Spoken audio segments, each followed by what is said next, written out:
Hello, in this video I'm gonna show you how to change the carpet cleaning mode on DREAME X30 Ultra. To do it, click on three dots in top right corner, then go to carpet settings. Now you will find the carpet cleaning mode. You can change it to vacuum, so it will vacuum without mopping the carpet. And you can set it to Mop Raise, which means it will lift the mop pads and vacuum, or mop detach, so it will go into the charging station, detach the mops, and go onto the carpet in order to clean it.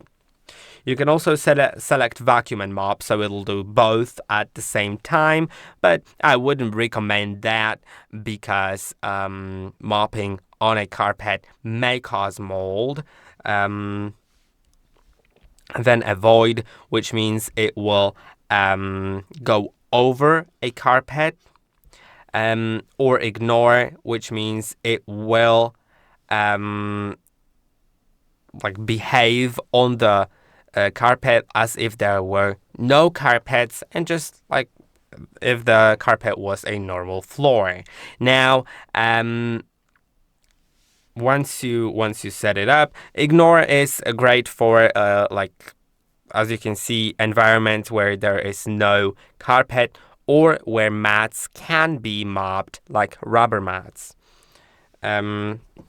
I will leave it on vacuum Mop Raise, and you can also change the clean carpets first, which means the carpets will be done first, and then it'll do the whole house. Carpet boost, which will increase the suction power to clean the carpets, except when the suction level is quiet. And intensive carpet cleaning can be enabled, which will reduce the robot's speed and clean carpets twice by crosswalking, which may slightly decrease the cleaning efficiency. And yeah, that's it. I hope that this video was helpful. Don't forget to like and subscribe, and I'll see you in the next one.